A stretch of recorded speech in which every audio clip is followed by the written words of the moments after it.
Hello and welcome to a Bergkamp Wonderland, an Arsenal podcast. I'm Gimli, and tonight my guests are, first up, the man that pissed the fatness test. It's ABW producer, Danny the GFP. Hello, Danny. A boomerang, Olympiakos. Up your bum. Did you get the itch? No, missed it. It's gone. There's a cream for that. Is there? Yeah. Cream. Oh, you fat bastard. Oi. What? I got feelings. Oh, I have to remember feelings. This isn't ABW After Dark. It isn't. The first 30 seconds had the C word about 15 times. It did. Oh, we've had a lot of people say that it was very enjoyable. And a lot of people said it wasn't. No, I haven't seen anyone that said it wasn't enjoyable. I enjoyed it. Oh, well, there you go then. That's the most important, or second most important. Well, that's all that is important, seeing as me and you found this, and if we like it, then it's all good. Well, we found it somewhere, dusted it off, and turned it into an award-winning podcast. In a kind of way we did. Get on with it. Thank you very much. Right, next up, fresh from flying back in from Spain after securing the deal for Karim Benzema to the Barbican Pirates, it's Carpenter. Hello, Kris. He didn't turn up, Gim. He led us on, and nothing happened. What a prick. I'm annoyed, mate. I'm annoyed, you know. Pasties Insider, I thought was enough, but apparently, no. I just don't understand why he wouldn't want to take his game to the next level. Exactly. I mean, you know. He could probably get at least 327 goals a year for you. Well, I mean, we were hoping for 400, but, I mean, yeah, I would have taken that. I've been fed bad dreams, false expectations and bad dreams. And have you switched targets now? Yes, we're now in advanced negotiations with Kevin Doyle, so we'll see how that goes. Nolan's on a free? Wouldn't touch him with a barge pole. Fair enough. What about Joey Barton? Well, we could do with a cleaner, so probably, yeah. I was going to say he could sort the half-time cigars out. In the eye, probably. I was going to say your striker would only be operating on one eye, but you know, allegedly, of course. Allegedly, yeah. These are the thoughts of Gimli, not a Bergkamp Wonderland. Right. Next up, the prettiest member of ABW, and probably the classiest too.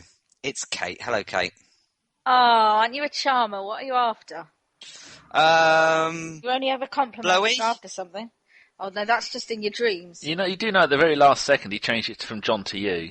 Yeah, that doesn't surprise me. What can I say? I like beards. You can't grow one. No. Well, it's safe shaven. Right, and finally, making his full debut, it's ABW's resident beardie. It's John Walsh. Hello, John. Hello. Wait a minute, it's debut. It's not my debut. What are you talking about? No, your full debut. Really? Oh, okay, so I was a sub last time, was it? A half-time? Have we had you on before? I can't remember. I was so good, you can't even remember. No, I know you've done like a deadline day podcast. Yeah, transfer ones don't count as a proper pod. No, they don't count. No, I've done a proper one. I did one with Jeff. That's why. Deep end. Well, see, Jeff was on, so no one was paying attention to what I was saying. Makes sense. I think after, over 2 years, he's lying, Gim. One show just fucking rolls into another. Yeah. It was like, I haven't moved in a week. Surprised they still listen. But, right then, we'll move on and we'll start tonight's podcast by going straight over to Danny, who has all the scores from across the board and this week's Loan Watch. The Arsenal ladies lost 2-0 in the league on Sunday to the Dirty Chavs with an own goal and a penalty, so morally it was 0-0. We're now 4th of 8 teams. Their next game is 7:45 tonight, so they're now 22 minutes into the game and they're playing Reading, so hopefully this will be in the Women's Super League Cup, which should have our name all over it because Arsenal are a cup team. Oh, this is the Champions League. Anyway, the under-21s, home game of the... A home game. Could it be the first? I don't know. My brain's telling me, say first. And I'm going, I don't know if it's first. But my brain is telling me no. Thank you very much. Beat Derby County 3-2. 2 goals from Caelan Hines and a goal from Stefan Mavididi. He got the 3rd goal. Their next game is tomorrow at 7 p.m. and they're playing West Ham United. The under-18s drew 1-1 at home to Chelsea. Actually, I do hope it's Chelsea. I haven't cut and pasted that like I usually do on Twitter, and I forget that to edit it. Aaron Iyoma scored the equaliser. The next game is at tomorrow... Saturday? Oh no, Saturday morning, 11 o'clock, away to Reading. And then, I'll just have some fizzy water, so there's a burp brewing. I hope it doesn't come out. Premier League, Carl Jenkinson. He got sent off. He started and got sent off. So his first game, he couldn't play because they played us. His second game, he got booked and went in goal. And his third game, he got sent off. And they lost 4-3 to Bournemouth. Bournemouth beat West Ham. The team that come to Arsenal and ruined us. Fucking hell, they'll be giving him back at this rate. Jesus, he got a rating of 3.8. Serge Gnabry. That's for you, Drew. 78th minute sub as they lost 3-2 to Chelsea. Got a rating of 6.4. He also started and played the first 57 minutes of the League Cup game this midweek. They played Port Vale, drew 0-0 and lost, and they beat Port Vale on pens. So that's them through to the next round. The next lot, Damian Martinez of Wolverhampton Wanderers. They lost 2-0 at home. No, I don't know if it's home where I haven't put that. 2-0 against Cardiff City. He didn't play though.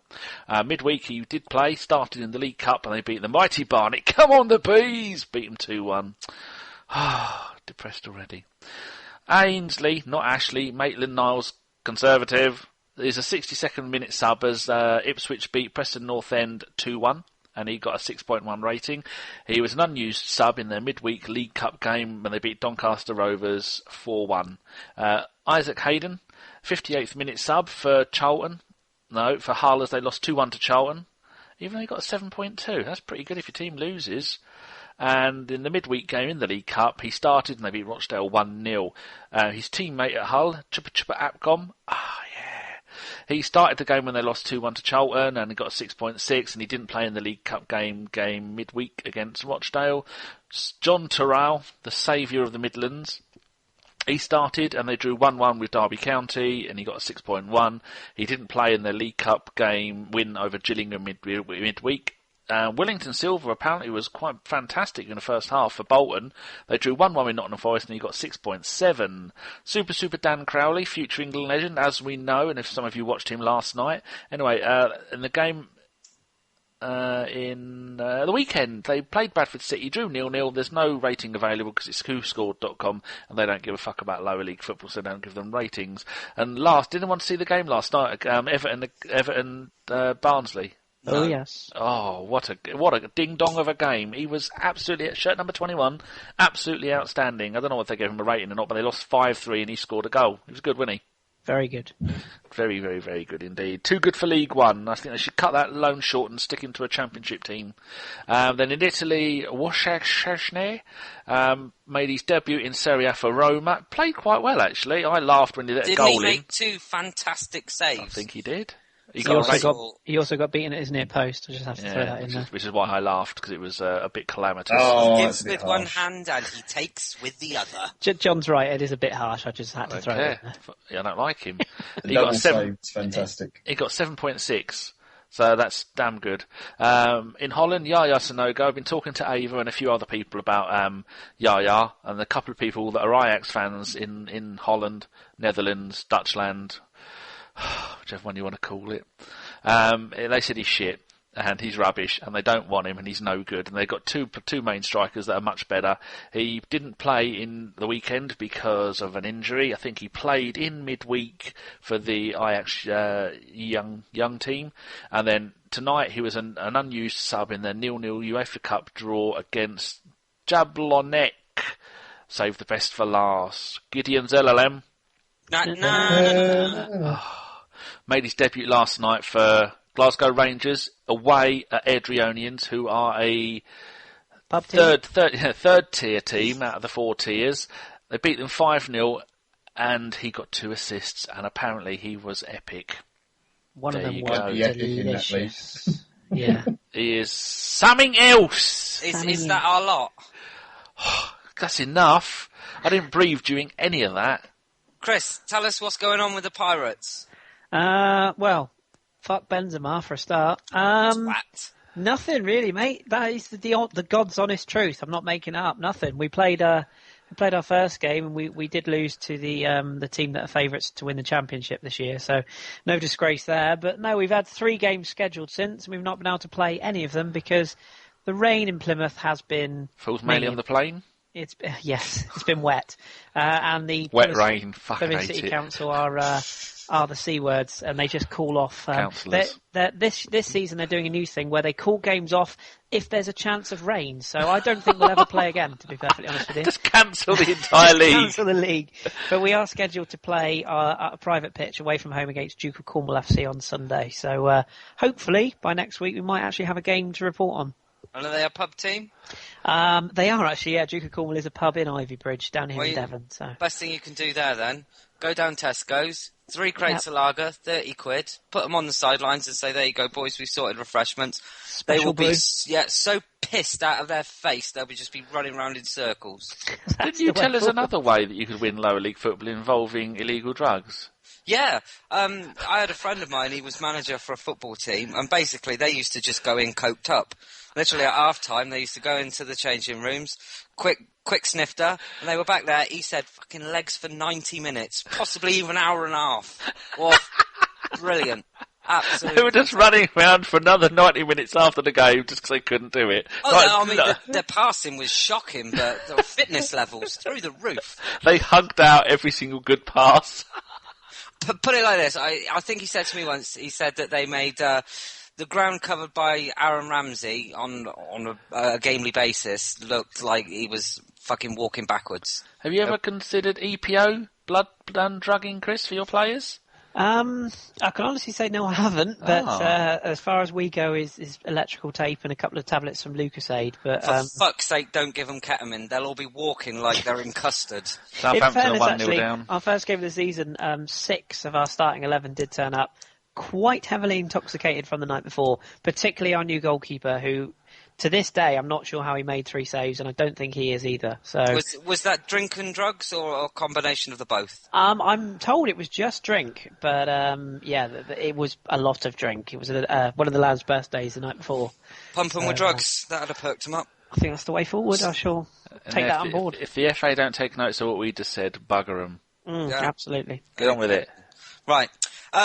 The first part of tonight's show sees us talk about our goalless draw with Liverpool at the Emirates. For his take on the game, we're going to go straight over to Kris. Kris. Well, what can you say?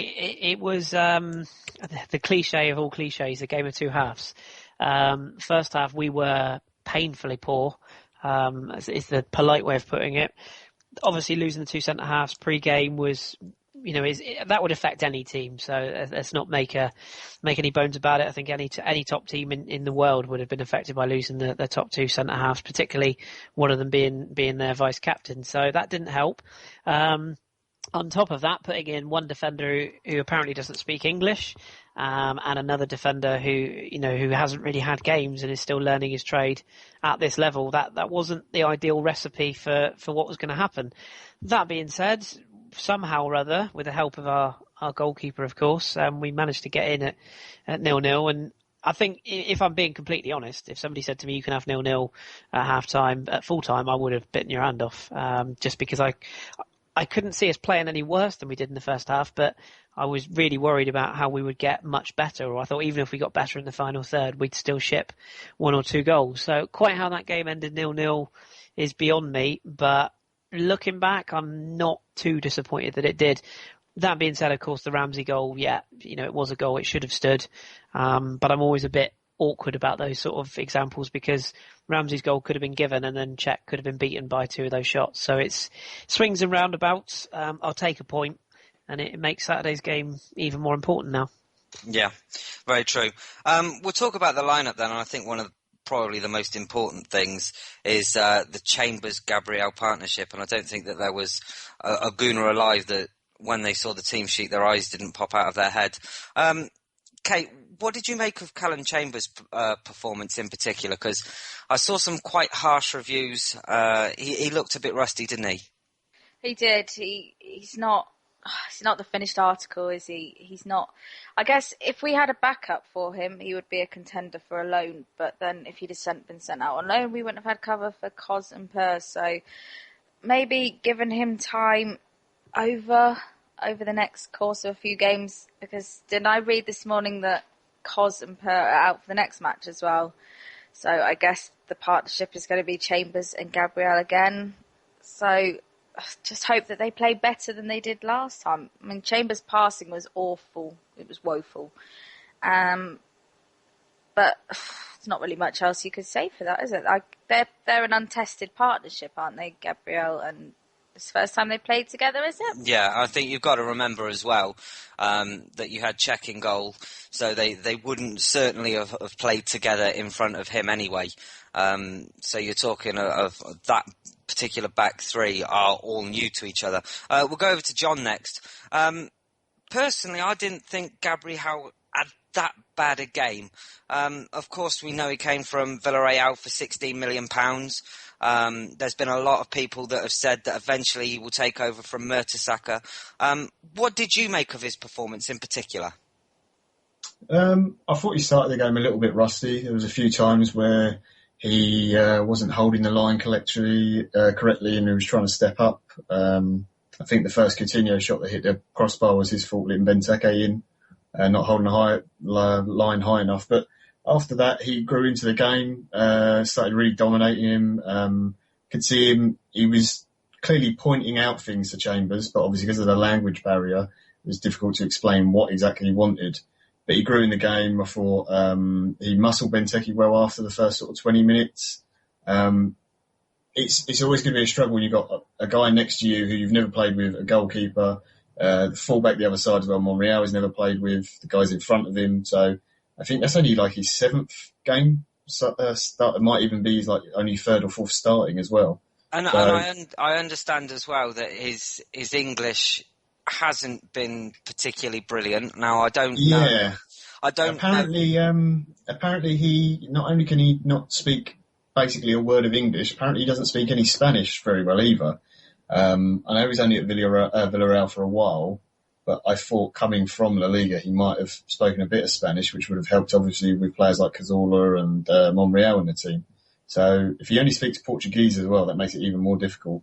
I think there's, for me anyway as a fan, there should be a certain emphasis on these players coming straight into, say, English football and going straight to a language school or whatnot, or however they learn our language.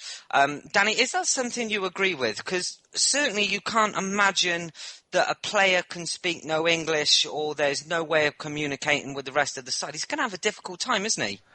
You just need 1 syllable, 2 letters, oi and point. That's all you need to know. That's the language of international football. Other than that, needs to know nothing. That was Gabriel's 8th game for Arsenal. Not sure how many he started though, but the first 7 he won.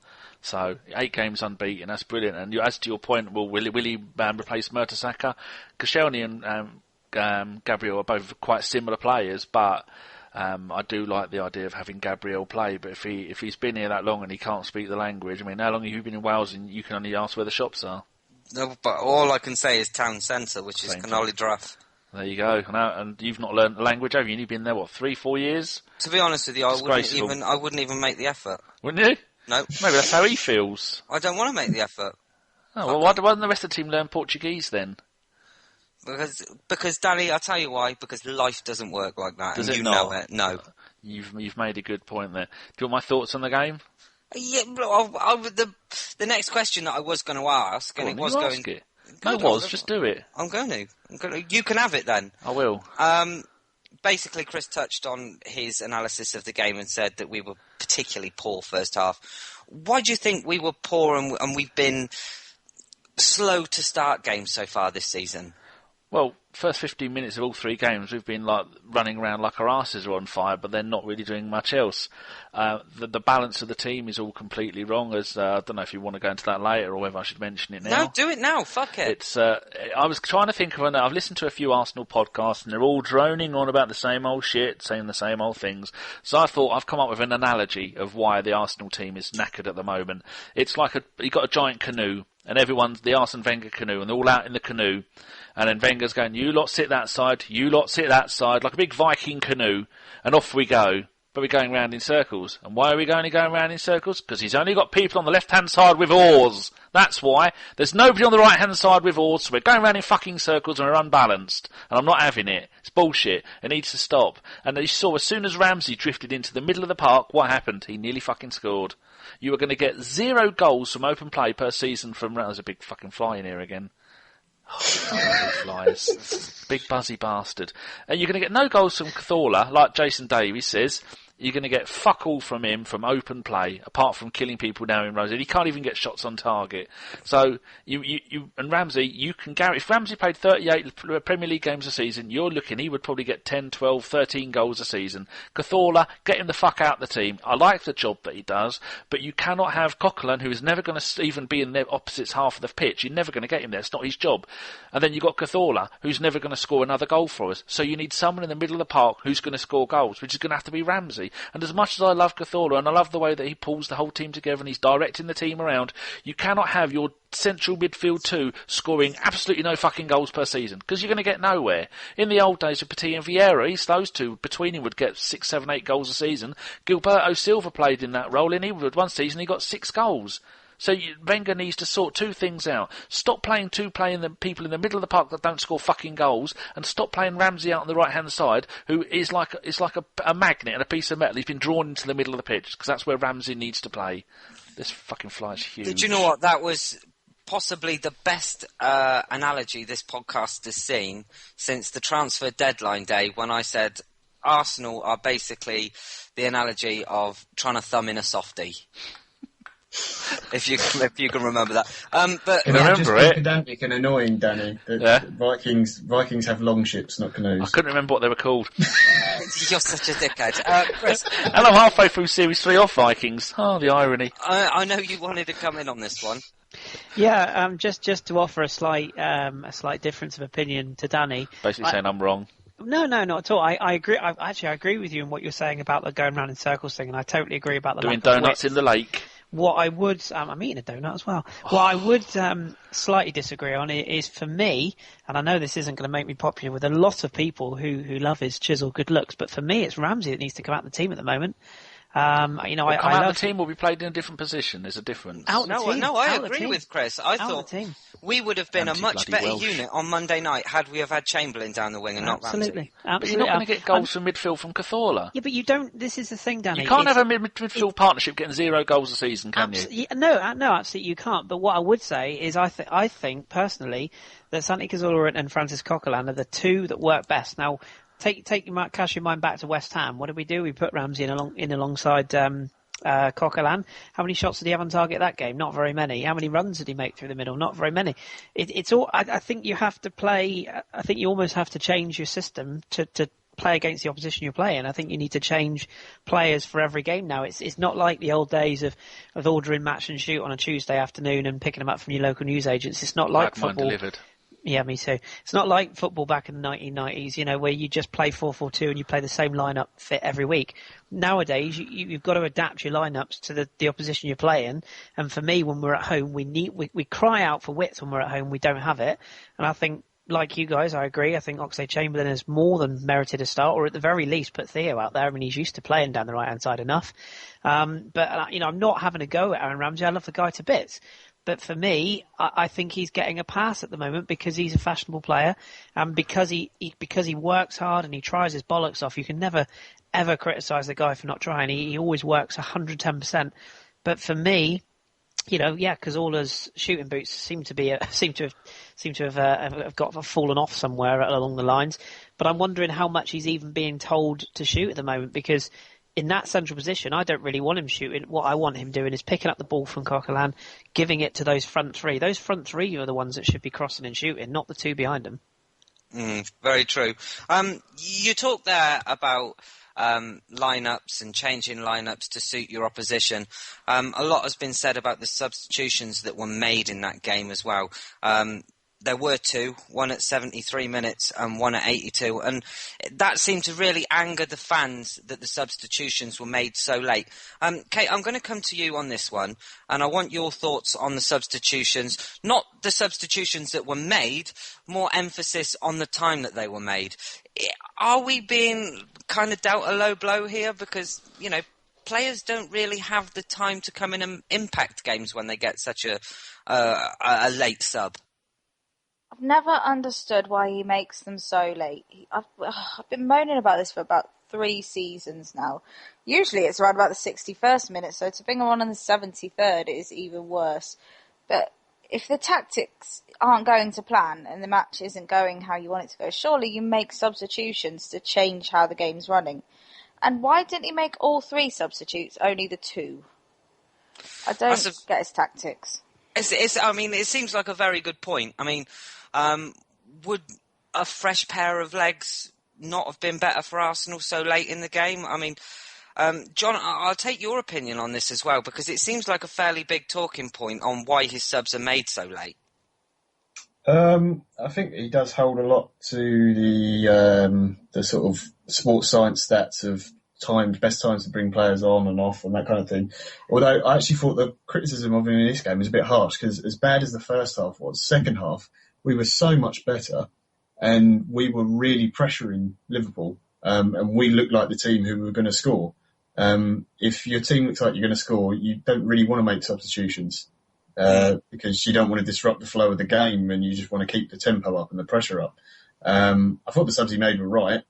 I'm not sure what else he could have done in the game. I think more blame should be apportioned to the players. Once you walk on the pitch, it's down to them. And, footballers do have a brain, believe it or not. They can see on the pitch, actually, if we actually stretched the game a little bit more, made some runs in behind, maybe made the pitch a bit wider, we might get a better chance of scoring. So I think the criticism of the manager is harsh. I get the whole substitute thing, because it's been around for years. So it is sort of like clockwork. But yeah, I don't think the subs in this game were actually that bad. No, it was a completely different Arsenal in the second half. It looked like the Arsenal that could actually, I personally thought that they could have gone on and won the game. What do you think he might have changed, or what was different about the way they played the game in the second half that made them better against Liverpool? I think they upped the tempo slightly. You also look at the fact they got into half time, they'd been poor, and they could see, all of them on the pitch could see they'd been poor, basically, other than Coquelin, really. I think the fact they went, okay, right, we really need to sort this out now. And I think it probably was having someone like Cech in the dressing room, talking to them, explaining how important it is to have a response. It's something you've seen a bit more of in games over the last season and a half as well, is that when we have been poor in the first half, we have responded when we've come back out. So I think just speeding up the tempo, and also naturally Liverpool, as the game goes on, if they don't score, they are going to start to drop deeper and give up more of the ball. So we're going to get more of it. I understand people's frustration that we didn't win the game in the end because of how well we played in the second half. But if you take the game on balance of how poor we've been in the first, I think a point was actually a good result. And we should say that the last couple of shows we've been, critical of Petr Cech. He did... Clangers is a harsh word, but he certainly showed Arsenal fans what he can do in the first half, didn't he, Danny? Because he saved us on 2 or 3 occasions, was it? He certainly did. To get a rating of 8.9 in only a 4th game for the club against quite a considerable strike force of Firmino, Benteke and Coutinho, I don't think Lucas Leiva really did much, did he? I think his days are numbered there. But if I click on him on who scored, it says he's 8. Pass success rate, that's not important. Saves, 8 important saves and 1 claim. Now, that's very good. Very, very good indeed. And I'm really happy with him. And I think that's already, my worries about having someone in goal are completely changed. And my worries are now on the right-hand side of midfield and the striker, which hopefully we're going to see something done maybe in the transfer window. But I know the other thing I meant to say about the game, that is now 1 goal in 10 Premier League games for 11 Premier League games for Giroud. Now, how the hell can you have a striker up front? I said it last time, and I'm going to keep saying it again. The French lamppost, that he cannot be starting game after game after game if his ratio is now that poor. The run before the 1 goal in 11 Premiership games, he got like 7 goals in 6 games. So something has drastically happened for him to go from being the most prolific striker in Europe and being compared to all those lists of all those players, and they've done this and they've done. You look at Rooney last night, come back after not scoring since March and scored a hat-trick in the Champions League qualifier.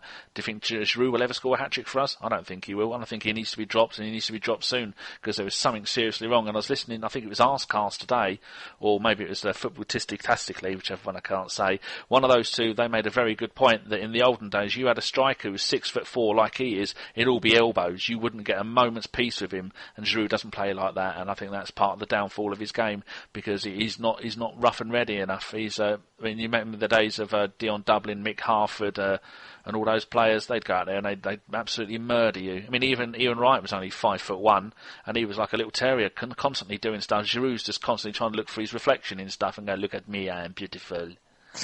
No, it's a very fair point. Kris, I want to come to you next, and of course one of the main talking points of this game, and something that if I don't mention I'll get absolutely lynched, is Ramsey's goal, or no goal, as I should say. Now, what were your thoughts on that? Because for me, there was nothing wrong with it, and Arsenal should have gone into half-time 1-0 up.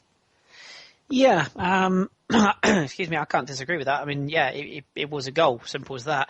I think we've seen I think there's been at least two occasions this season already. I think back to Liverpool, Bournemouth, and indeed Man United, Newcastle last week, where goals should have been given and weren't. So that's now 3. The thing that I would always say to this is that if you don't take your chances and you don't put them away, you don't deserve to win the game.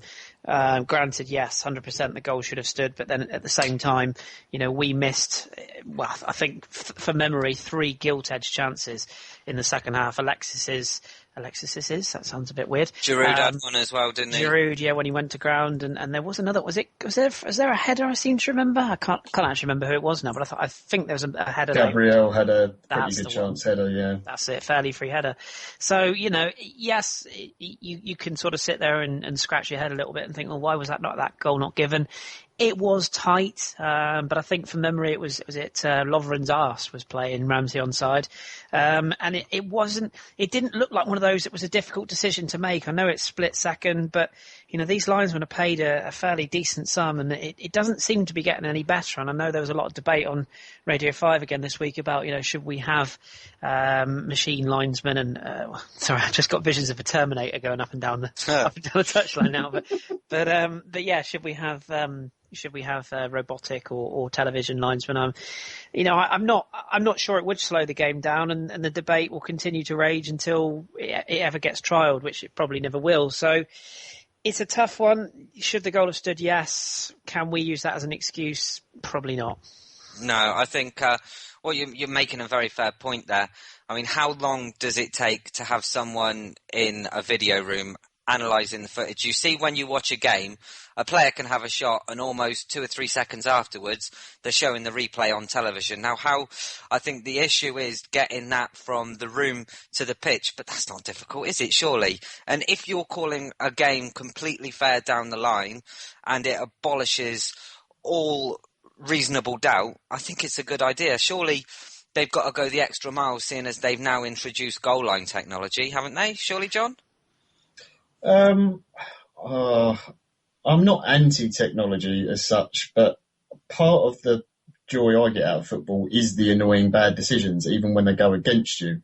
Because I love having those sort of arguments in the pub with your mates about, if that had happened in the game, then maybe this would be different. And yeah, when it goes against you, it's horrible, obviously, as it did in that game. I don't apportion too much blame to the linesman because it's a really difficult job. And when we get to watch it, when we're sitting at home, it's in slow motion, nice and comfy, and there's a big white line that they put over the screen for us to make it obvious. The linesman doesn't get that. The problems that I see with offside is situations where, say, a player is running clean through on goal, hasn't yet taken his shot, and the ref blows his whistle because the linesman's flagged for offside. You're not going to get a chance to look at that on a replay, because what are you going to do? Give him a free kick? Well, it's not the same as a player running one-on-one with a goalkeeper. You can't give them a penalty. You can't. There'll be an imbalance in what decisions are given to you and what ones aren't. So I think it creates more of an issue. I understand people calling for it, but I don't think it would actually work, personally. No, I've never really thought of it like that.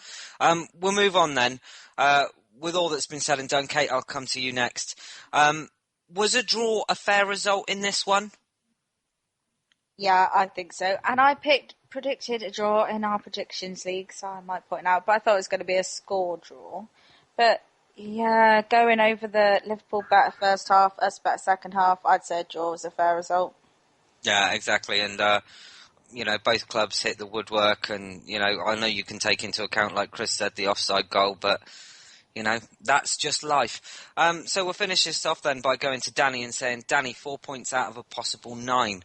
What do you say to the people tweeting Arsenal have lost the title already? I know Jeff Arsenal has had a lot of criticism this week, and he's been putting out a special hashtag, hasn't he? He certainly has. Wave the white flag, was it? Yeah, something like that. I will say big hello to Jeff. Hello, G. You'll see him, is it next week with John Cross? Oh, it's going to be the 3rd of September. Yes, lovely stuff. And Jeff might be joining us for a transfer deadline if we can book him on. Whoa, hashtag semi-erect. Oh dear, oh dear. Yes, is the season over? No, it isn't. You could go and lose the first 5 games of the season probably and still fight for the title, because all you have to do is go and win the next 33 and you're champions no matter what. So you can't. The league table means absolutely nothing before the first maybe 7, 8, 9, 10 games of the season. It's just really annoying. Chelsea are the same as us, the same number of points as us, and are their fans all in fighting and eating each other's young and trying to kill each other? No, they're not, because actually shouldn't compare us to Chelsea fans because they're all scumbags, but no, it's just typical Arsenal fans. Some of them have been Arsenal fans for nearly a whole week and they know it all already, so maybe we should listen to them, sack Wenger, get rid of the whole team and start again. But there is no answer. You just keep on playing. To draw against Liverpool, well, that's just about acceptable to draw against those at home. That's one of the few teams. There's probably about 3 teams you would expect you could maybe get away with drawing with at home, and that's going to be Liverpool, Man City, Man United, Chelsea. They're the only ones that if you draw at home, you're going, well, that's not too bad. The rest of the teams in the league you expect to beat home and away. Just those 4 games against those teams, home and away, are the ones that are really come down to the crunch, and you can talk to me about the crunch because I've been to the crunch. You've fucking eaten the crunch. How dare you. But it's luckily that the game that we were shit against was West Ham, and that's a meaningless game because West Ham are never going to do anything this season. They'll be lucky if they stay up at this rate. But no, I'm not overly worried. I think it'll just take them to... I don't like to keep going on about it, but Giroud, there is a problem with that bloke. You don't score 1 goal in 11 Premier League games if there is not a problem after going on the run that he went on before that was absolutely immense. So something has changed in the team, and it's not going to be long before the whole team start to get more frustrated, and then Ramsey's confidence is going to go, and then even bringing in the Ox is going to make very little difference because he's going to be up against it, and the whole team are going to be infighting, and then but at least the other thing I went to say about the Liverpool game was you have 3 sections of a team that have to do their job. The back 5 have to keep a clean sheet. They did their job 10 out of 10. The midfield job have to create chances and defend for the defenders, and then create chances for the strikers. They did that because looking at my stats, we had where was it? An 85% pass success rate. We had 62% possession. We had 19 shots, of which 5 were on target and 9 were off target. So we had 896 touches, and we got 564 complete passes out of 667. So all of the stuff is there. It's just coming down to that last third. Nobody is scoring, but the chances are being created. It looks like the back 5, even without our best 2 central defenders being missing, we still kept a clean sheet. So this comes down to one thing only, the inability to score goals. So the sooner the better we either buy a new striker or drop Giroud and let Walcott play a few games, because Giroud's played 3 now and done very little from all 3. Yeah. I mean, we'll see against Newcastle away, and we'll talk about that now, actually. Of course, we all know we've got the game on Saturday, lunchtime kickoff against Newcastle. So we'll preview it then. Kate, first, I'll come to you and I'll ask you, who are Newcastle's biggest threats? To pick one, I'd probably go for Alexander Mitrovic. Yep. He's their new signing. 6'2", so he's quite tall.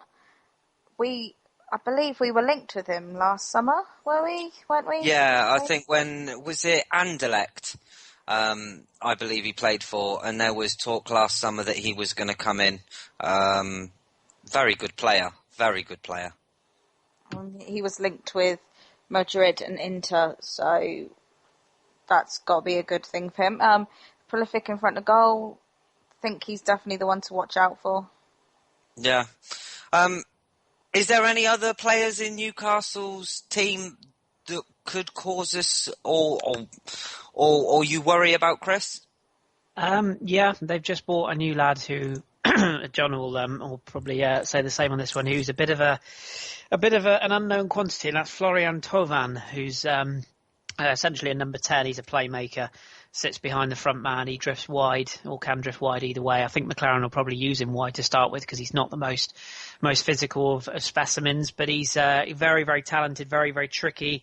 Also, bit of a bell end, which is the reason why Marseille have been pretty happy to let him go, to be honest. He does have a little bit of a complex about being Johnny Big Bollocks, but he is a big talent.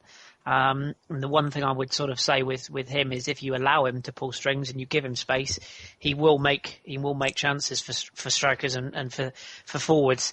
And the other one to watch as well is Wijnaldum, who's another player they brought in the summer. Ex-PSV player, another guy with sort of decent pace. He's a good athlete. He's kind of a box to box, but sits in behind a striker or strikers and sort of goes for gold in that position. So he's had quite a long career in Holland. Played for Feyenoord and PSV. He's a Dutch international as well, so he's got to be watched. But ultimately, really, the biggest issue with the biggest threat Newcastle pose is Arsenal. It just depends, what Arsenal turns up. If the right Arsenal turns up, really we shouldn't have any trouble. If the wrong Arsenal turns up, we're our own biggest enemy. So if you give Newcastle chances, they look a lot more organised under Steve this year. So, Steve.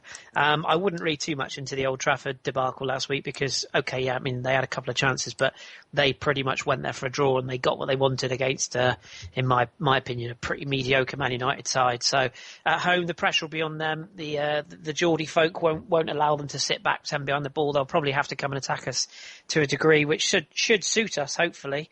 But the last couple of times we've been up there, I think I'm right in saying we've won 1-0 2 out of the last 3 times we've been up there. So I wouldn't necessarily put money on goals. I can't see it being another 4-4. And to be honest, I probably won't be here if it ends up being 4-4. I'll be in casualty. What, the television programme?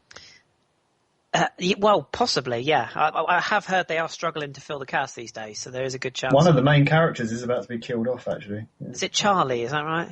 That's the geezer, yeah. Is he still in it? Yeah, the guy with the white hair. Charlie off. What, Charlie Whitehead? I saw an advert. Yeah. Sorry, spoiler alert. Charlie Whitehead. Charlie Fairhead. Which is quite apt, because he has got a white head. His name's Fairhead, not Whitehead. Oh, for those people tuning into this a week later, sorry about the spoilers. I know you're all gripped by Casualty, so apologies. Yeah. I don't actually know if he is getting killed off. Casualty podcast. Thank you so much for listening. and keep it injury related. Keep it injury free. John, I'll come to you next. Where do you think that this game is going to be won and lost? In our players' heads, to be honest. Like Kris, I know he named a few people, like players that Newcastle have got, but I don't see them causing us any real problems, to be perfectly honest. That might sound a little bit blasé, but we should really go out and quite easily beat them. Their best player is probably Colaccini, who's the wrong side of 30. He's a good defender, but other than that, there should be no issue. We should be able to beat that team very easily. Their fullbacks aren't particularly good. We should be able to get at them. So hopefully you'll see the right players being selected out wide. So if we go in with the right attitude and belief that we can actually win a game instead of sort of nervousness and trepidation, then I don't see anything but 3 points. No, hopefully so. Before we go to Danny and just get his final thoughts on the Newcastle game and predictions, Kate, I want to go to you and ask, is the argument there for playing Theo and Walcott, Theo and Ox? Theo and Walcott, my head's completely gone. But is there the argument for swapping Giroud with Theo and maybe playing Ox down the wing? Yeah, definitely. they've got pace. They've got Chamberlain is our highest scorer this season with a whole 1 goal. But yeah, definitely. The Newcastle defenders, Taylor and Colaccini, they're both quite slow. So to bring Ox and Walcott in gives a bit of pace through the middle with Walcott on the wing. Walcott in the middle and Ox on the wing, and they should be able to move through the middle. Oh, I don't know what I'm on about. I've been at work all day, excuse me. But yes, definitely bring them in. It gives a big tactical move for Wenger. Will it be done though? No, I think what you're saying there is basically the Newcastle defence are quite slow. Colaccini is a bit of a donkey, although I think he is quite a good defender. Is Stephen Taylor his partner at centre-back? Chris, you know that? Yeah. So, I mean, again, you've got someone there that's not particularly rapid. If you added the sheer pace of Walcott through the middle and Oxlade-Chamberlain on the wing, you've got Alexis Sanchez on the other side as well, with Ozil pinging balls about and playing, balls through the gaps for these pacey players. I surely think that's got to be the way we play our game against Newcastle, isn't it, Danny? Or eating grapes, I dare you. Hold on. Do you know what? I even said that I was coming to you next. Yeah, but you were droning on like an old woman. This is the stuff people need to know. We have beaten Newcastle the last 7 games in a row. 2-1, 4-1, 3-0, 1-0, 1-0, 7-3, 2-1. Then it was 0-0, then 4-4, and then they won 1. And then that's about it. And from the last 14 Premiership games that Newcastle have played, guess how many they've won? But you can't take into account last season because they've bought players since then. No, you can't. I'm going to. You can't. You can't stop me. You ain't the boss of me. Danny has spoken, so everyone get your money on Newcastle. Do you know what was that programme that Badil and Skinner did? The Football Fantasy. Was it Football Fantasy? Fantasy football. Yeah. I was doing it backwards. But there was Stato on there, wasn't there? I think ABW. But he did it all from his brain. I'm reading it. Stato is Fatto, Danny. In a dressing gown. So for the last 14 Premier League games, how many have Newcastle won? This goes back to the 4th of March this year. 3. 74. 16. They've won 1. Okay. And that was at home to the mighty West Ham, the slaughterer of us. They beat them 2-0, and that's it. They're absolute dog shit. I don't care about any of their new players, any of their new signings, or any of that lot. They are absolute Someone's watching Star Wars? That'll be a missile strike. They're rubbish. They have got a very average manager who I don't like and I don't rate. I don't think the Newcastle fans overly like him. The Newcastle fans don't even like their own owner or most of their players. The players are only bought there so they can sell them on for a profit at a future date. There's no other reason why they've bought players. And I do feel sorry for them because Newcastle is a nice place. The women are quite lovely. Did you just say Newcastle was a nice place? Yeah, it's full of Newcastle if you're people. Homeless? Hey, don't pick on the Geordies. They'll fucking fuck you up, fuckity fuck. I mean, look at they've bought 2 players from Anderlecht, and they've bought 3 players from Bender. They got as well. They've bought 4 quite expensive players. Wow, yeah, much more than we've done. Maybe that's what we need to do. Not only shoot more, but spend more. Actually, if we spend, will they spend? That's what I need to know. That's net spend, I think. Yeah, it's all about net spend. Yeah, That was the quiz. Don't you confusing me. So the answer to your question is, what was the question? I think I've answered it, haven't I? There was no question. I was just. Well, that's why I don't know what the answer is. You're such a prick. Right then, seeing as you don't know where you are, we'll hop this shit on to predictions. Yes. And Danny, I'll stick with you. What's your prediction for this 4-1 Ozil. Haven't wrote it down already. I'm all ready. Come on, listen. I'm writing this shit down. Okay. Oh no, I wasn't on mute. I thought I was on mute and then I muted myself. I'm going 3-1 and Walcott. Okay, Chris? I'll go 2-0 Ramsey. Okay, I'm going 3-1 Ramsey. And John? That's nice of you to remember, John. 4-0 Gabriel. Thank you very much. I like to mix things up. Danny, that's what it is. Yeah. Pepsi and Coke at the same time. Diet and not on diet. You'll break all the rules. Filtered and anyone's ever done that. What would happen if you mixed a can of Diet Coke and a can of full-fat Pepsi? People, get on it. Get back to us. So those people that make me laugh that go into McDonald's and go, oh yeah, I'll have that, supersize me, but I'll have a Diet Pepsi. I prefer the way it tastes. Oh, fuck off. We get it at work all the time. People that buy basketfuls and basketfuls of crisps, 10p crisps, and then they buy a bottle of Diet Pepsi. No need. I see you have to admire people like Danny. I mean, Danny stuck full fat for all of his life. It's not done him any harm. I mean, he's going to be dead by 50, but... I'll let you know, the only time I drank a full-calorie fizzy drink was when we did the ABW After Dark. I had 3 cans of Fanta. That's only because I had food delivered for the first time in ages because we were doing that. And that's the first time I've had full-fat drink in about 3 years. And it's lovely. How do we find someone to push the buttons? No, I've got a push-button wand. Right. We'll move on then. Cheers. Of course, I'm sure you all watched the Champions League draw earlier today.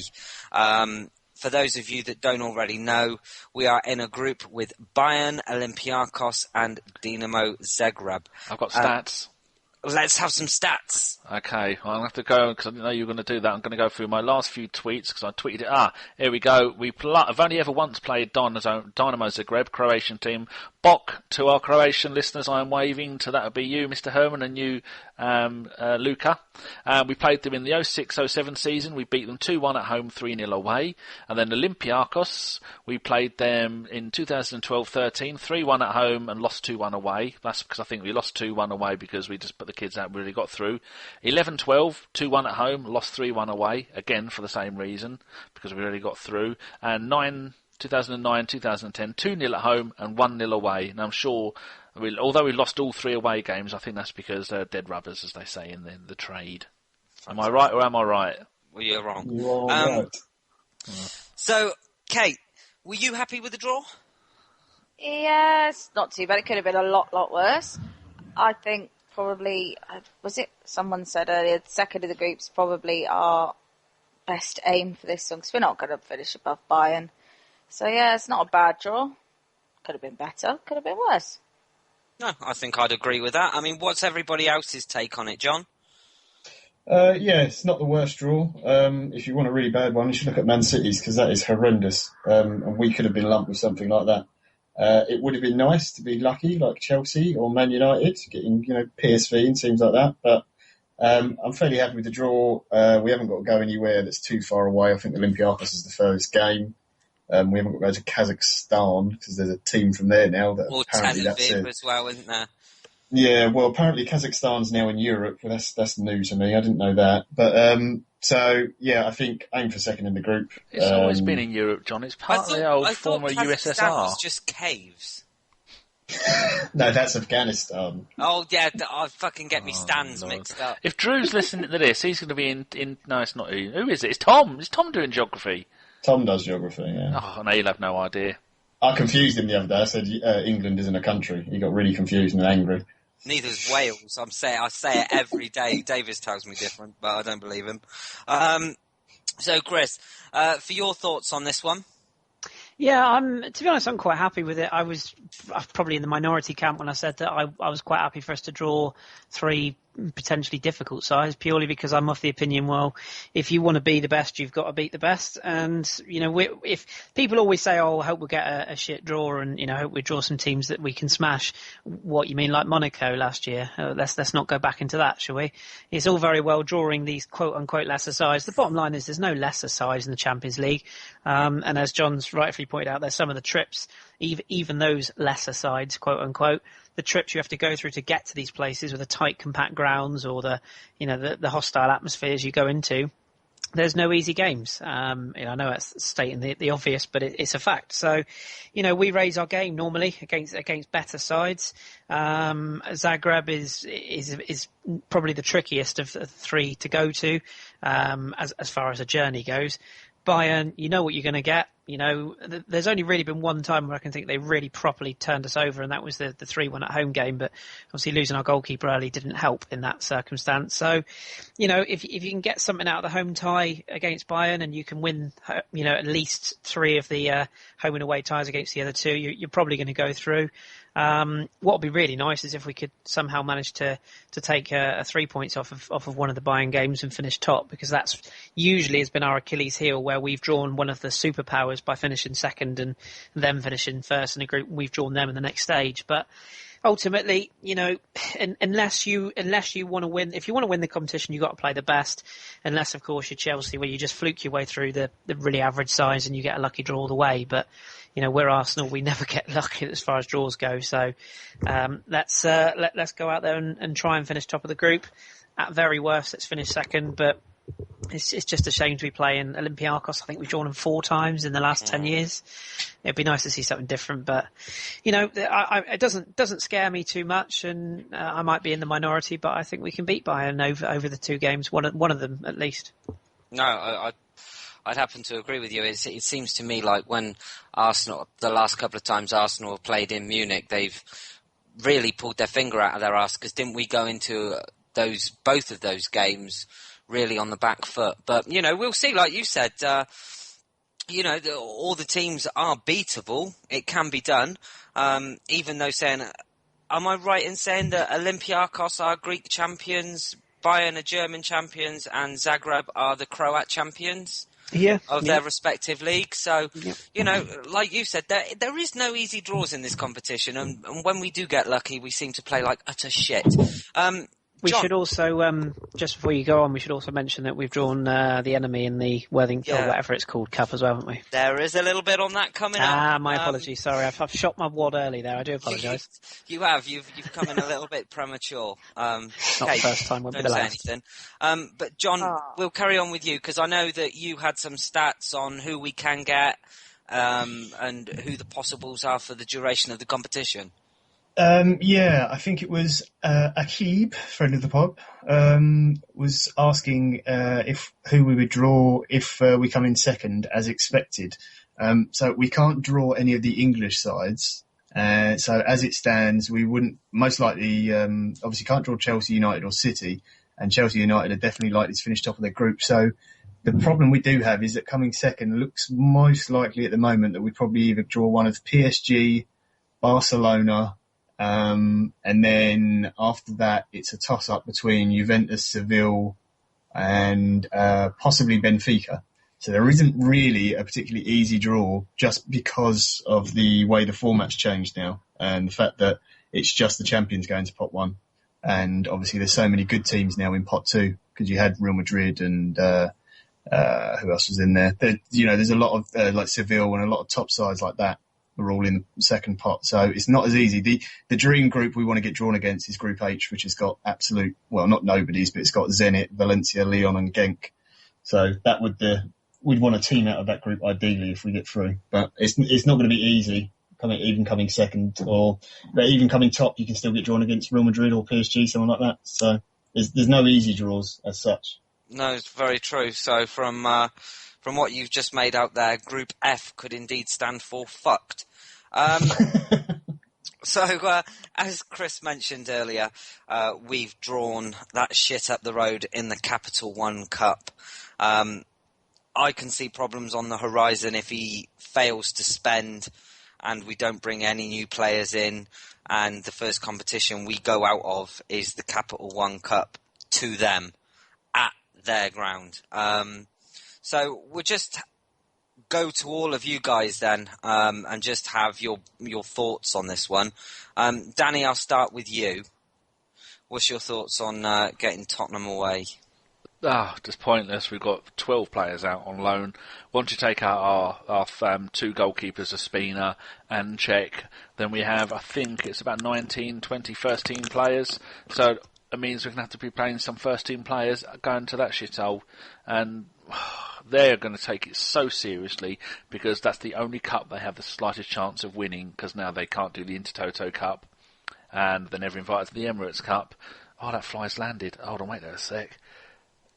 Oh, fuck, I missed it. It's landed again. Oh, no, I can't let it go. It's fucking huge. Come here, you fucker. Oh, fucking missed it again. He keeps landing on the bottle. It's something he likes. It's like wildlife on one, isn't it? How can you miss it? I've got it! You work off miles per hour, not walking speed. I know. I've got it with elastic band. It's now landed on the floor. Good. Right, that's the wildlife watch over for today. fucking thing. We're going to go there and we're going to lose. And as much as I'd love to think we're going to go there and win, we won't, because they'll take it seriously. They're going to put out a full-strength team, and they're probably going to beat our rabbled-together team of people who don't speak English and can't face the right way, unless we recall all of our loan players, which we're not going to do, and we're not going to buy in any players. So it's going to be Flamini and Arteta getting the whooping of their life. We're going to probably lose 5-0 again. And then they're going to do their special little dance in their little caves. Oh, well, they're going to get hammered because they're going to take it seriously.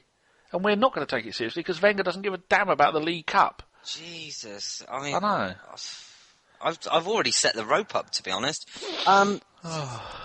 John, surely pulling them out of the draw, it's away from home. We've got to take this one seriously. I mean, the fans are going to look at this one and, yeah, I know it's the Capital One Cup, but how can we not give anything but everything against Tottenham? We have to go there and play first team, don't we? Just because the sheer thought of losing is too much for any Arsenal fan. We've got to go there and play, haven't we?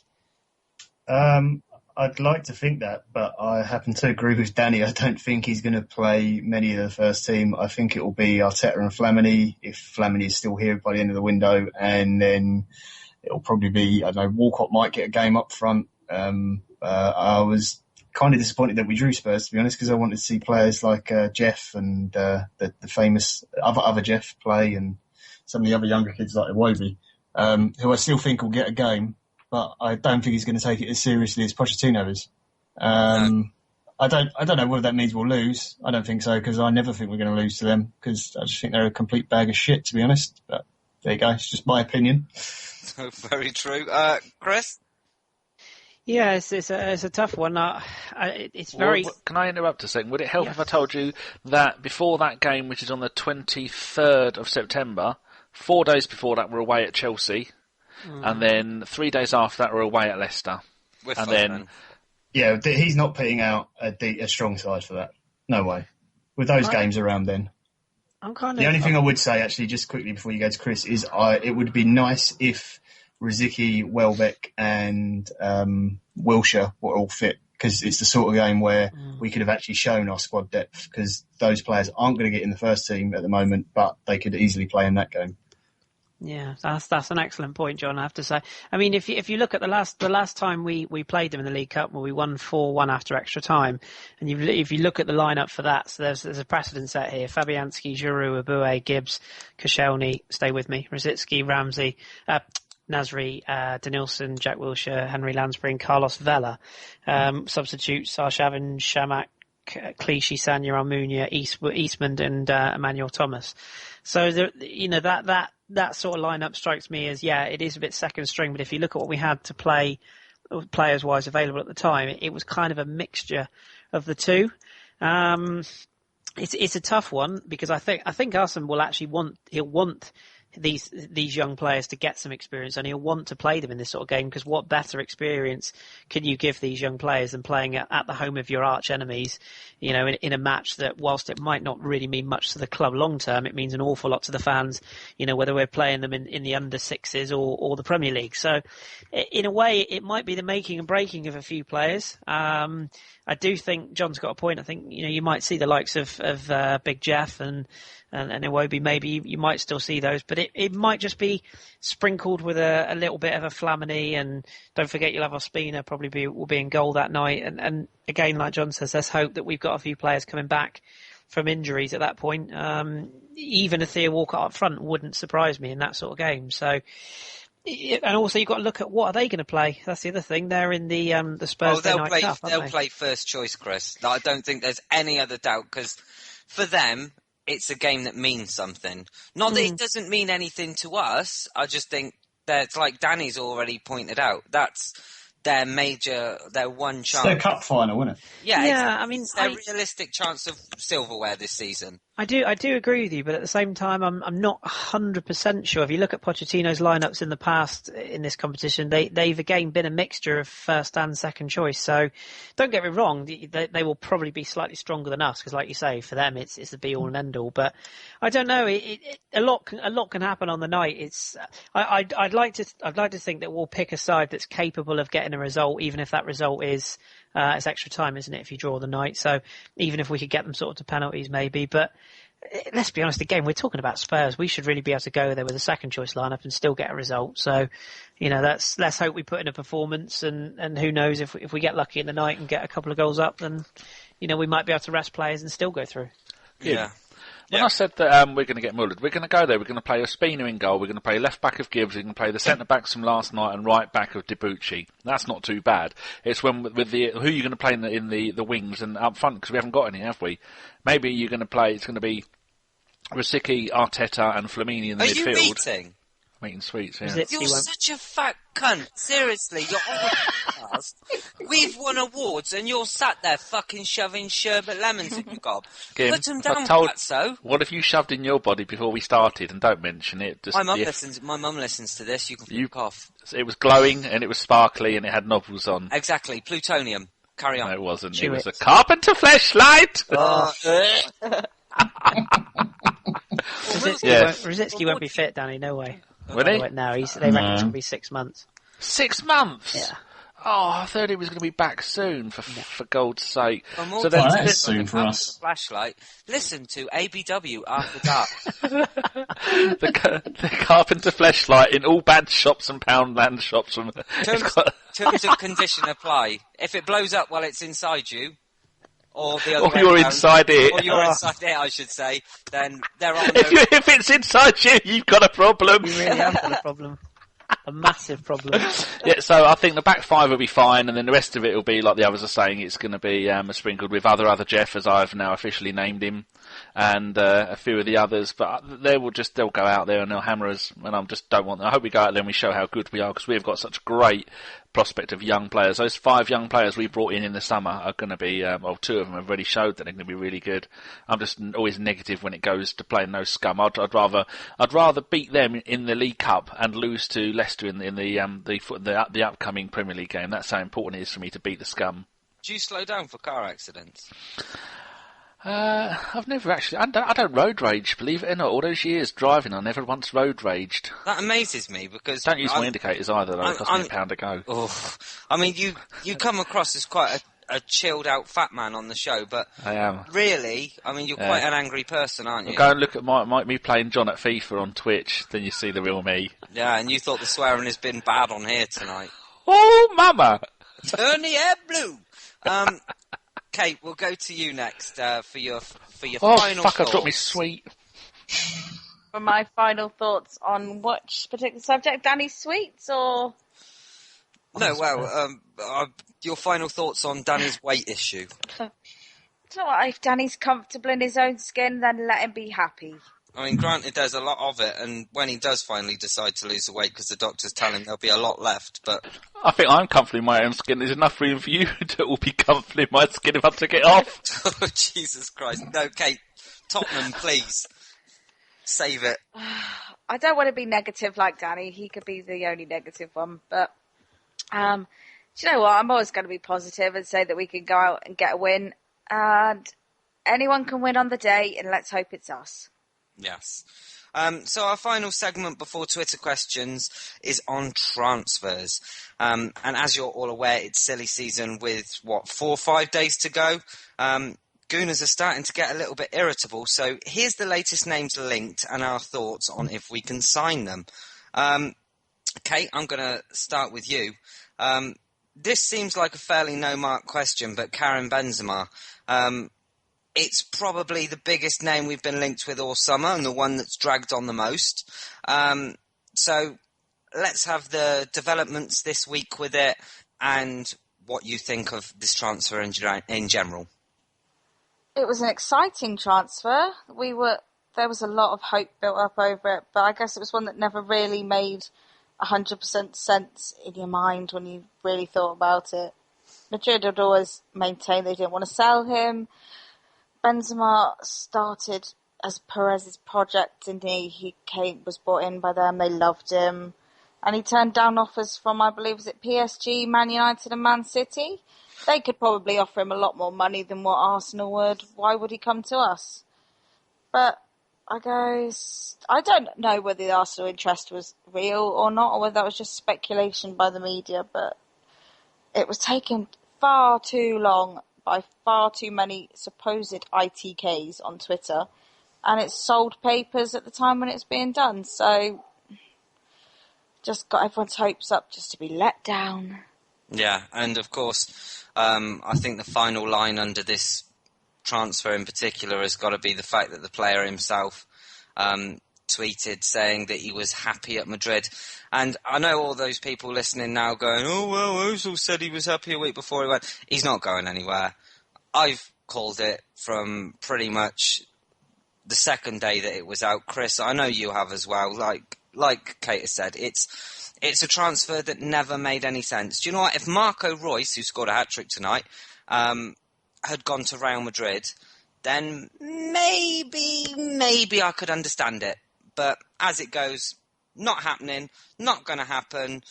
Fucking put your jugs away, put your fake Rolex in the bin, fuck off ITK, thank you very much and good night. Another one is Krachowiak, who we've been interested in. I know I've said that wrong, but fuck up.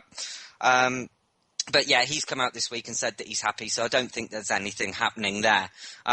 Next player on the list is it Coquelin? He's a 24-year-old striker from Dynamo Moscow. I believe he's got a £19 million release clause. Now, Kris, over the last couple of days, there's been a few media outlets, if you can call Metro a media outlet, that this one, or we are in advanced talks with them. So what's your thoughts on this one? Do you want it? Is it doable? Or is it just, the same old shit? Well, firstly, I can officially reveal the Metro were the first to break the Cavani to the Pirates rumour, so you can't take them seriously. Shortly followed by Offside and Goal.com, who are also high-calibre outlets. Moving on, Coquelin, that's going to pose a lot of problems straight away, isn't it? It will in Japan. Two cocks in one team. That's going to be an issue. It also sounds a lot like cock ring. So worry. But yeah, I mean, stealing my jokes. Yeah, sorry, John. I always steal your best material. I'm what I've seen of him, which granted is people might be surprised, but not actually that much. But I liked him in the World Cup, or I thought he would do all right in the World Cup. And Russia proceeded to stink the joint out and were absolutely wretched. But having a postman in charge probably doesn't help. So I do like him. He's fairly quick. He looks like quite a unit, mobile, 183 centimetres. I don't know what that is in height, but I think he's about 6 foot or in that kind of bracket. He's young, 24. Does reek a little bit of another one of those, we're bringing somebody in, and it wouldn't please the masses, let's put it that way. So it would be a little bit of a gamble. And it's sort of, if he was being linked with an Everton or a Newcastle, I'd go, oh yeah, that's probably quite a good signing. Is he Arsenal level? I'm not really sure. If you look at when we signed our Shavin, he tore it up for Russia and he really looked, although we didn't need him when we signed him in truth, but he looked like a player, almost like Freddie Ljungberg. We had that one game for Sweden and we signed him on the back of it. Our Shavin was much the same, and I thought, yeah, if we get this guy, he could really step up a level. Coquelin, I'm not really convinced. 39 goals in 113 appearances as well. It doesn't strike me as prolific, but let's see. At least it's a different name for a change. I suppose that much anyway. And do you think this one's doable? I think it's doable. I wonder if it's more the player is desperate to come to a club like us rather than us being genuinely interested. But if Arsene is interested, yeah, I think it's very doable. And I don't think we'd go anywhere near the release clause. I think it'd be the sort of club we could probably get a deal done for way under that release clause. Okay, fair enough. Basically, that's all I want from the rest of you. Just a brief analysis like Kris has done there. John, I'm going to go to you next, and I'm going to give you Rabiot. Now, what do we know about him? He's 20 years old. He's a midfielder. He plays for PSG, and the price quoted is about 20 million. Now, if you believe that bold, ageing, verging a nervous breakdown superfan, you might be led to believe that there is a double deal coming from PSG. I don't know how much of that is truth or what's speculation, but what's your thoughts on Rabiot, seeing as he's considered to be one of those two names? I don't watch as much of the French league as Kris does, but I have been over the last couple of seasons, and every time I've seen Rabiot, I thought he's exactly the sort of player that Arsenal don't need. He's hot-headed, loses his temper way too much. He's okay on the ball. He's not actually defensive, which I think people have got the idea in their minds that he's a defensive midfielder, which is not his position. And I just don't think he's that good a player. I think he's itching for a move from PSG because basically he's not really going to get in their team very often. And they probably wouldn't mind shifting him out either. It's doable, but it's not one that I would want. I'd be pretty pissed off, to be honest, if we bought someone like that. Okay, fair enough. Danny, the next name on the list is Ezekiel Lavezzi. 30 years old, forward/winger. Again, the club is PSG and the price quoted is £15 million. Has it got legs and do you want him? I know nothing about transfers and I care even less, so I'm going to say he's good on FIFA. I bought him a couple of days ago just because he was cheap. That's all I know. It looks like he's going to Inter. He's quite a good player, but then again, I could play in League One with PSG and I'd look world class, even if I was playing in goal. I think he's one of those players that want an absolute fortune, produce very little, so he'll do well at Inter Milan because they'll have to pay a fortune, and then in a league where it's quite easy to be decent if you're a half-decent player. Would he come to us? Would he suit us? Probably not. So other than that, I don't really know. But I just the whole thing about this transfer is just beginning to wind me up, and I'm getting stressed about. Is it Monday we're doing the transfers thing, or is it Tuesday? I can never remember which day's which. Is it Monday? Tuesday. Tuesday. Tuesday the 1st. Thank you very much. Oh, I'm dreading it already. 6 o'clock deadline. It's going to be fun, Danny. We're going to have a lot of fun. We're going to spend the whole day together. We're going to be like best friends, and chucking insults at you like a unruly kid chucks shit against a wall. He's got to get out of bed early first. That's going to be half the battle. I won't make the first one. I'll be away for I've got to, haven't I? Yes, you have. Can't let you lot set up the simple things in life. No. Are we putting out an SOS for people to come with us? Yeah. On the good ship Titanic. We're working on it. Good. I think I'd have anybody on the right hand side if you can at least get forward and put in some crosses, because I don't think we utilise the Giroud's aerial ability enough until he goes off, and then we try it with Walcott, who's 4'2". So do I want him? Well, I might as well. Do I know? I know nothing. There you go. I'm the only person to admit I know nothing. I just make it up. Fair enough. And I've been an agent for 50 years. I mean, I appreciate your honesty. Okay, you're up next, and the player that we've been linked with is Victor Wanyama, age 24. Position, he's a defensive midfielder, plays for Southampton, and the price tag is, I would imagine, about 15 million, 20 million pounds. Kate, what do you make of this one? I think it'd be a good signing. We've been linked to them for a couple of seasons now, haven't we?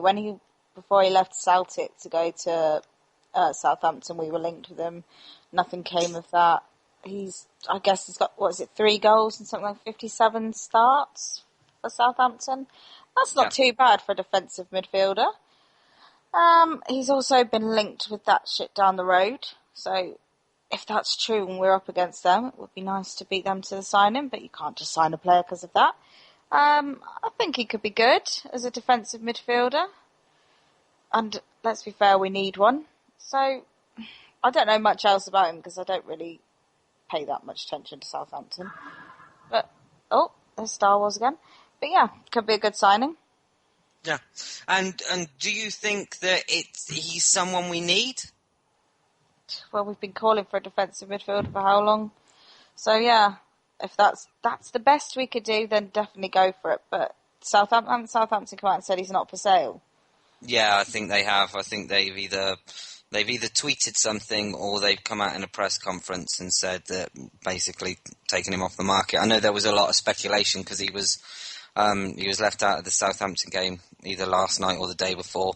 Tonight he's not playing. Is he not playing? So no, he's not in the squad and he's not on the bench. He's going to Spurs, let's be honest. And that's his does look like it. In my humble opinion, that's his level. But... See, that's disappointing, because I know you can say that when he was at Celtic, it's only Scottish football, but he looked impressive. He's come to Southampton, and again, he's put in some good performances. I mean, are we missing a trick not signing him? I mean, would we be happy if he went to that shit up the road? Yes. 100%. I'm not slagging you off here, Game, at all, but in my opinion, the guy is bog average. I mean, he's if you look at what Arsenal generally tend to go for in a midfielder, he's everything but that. Yes, he's big. Yes, he's physical. Yes, he might win the odd sort of header in the air, and he might have a cannon shot from distance every once in a while. But we're talking about a player who's been at Southampton for 2 years. I mean, him and Schneidlin as a partnership was fantastic, but we can do better. I mean, technically, he's very, very limited. He often gives the ball away. Interestingly, Simon of the bloggers went to watch Southampton-Watford last weekend, and we were having this discussion in one of the groups, and he was saying that on the ball he was just terrible, and every single time he got the ball, he did nothing but give it away. And if you look at the sort of players that Arsene likes to go for, that's one of the most important things that he'll look at is how well can a player keep possession. So I understand the thought on we need a defensive midfielder, but we can do a lot better than that, in my opinion, anyway. Yeah, Danny, say something.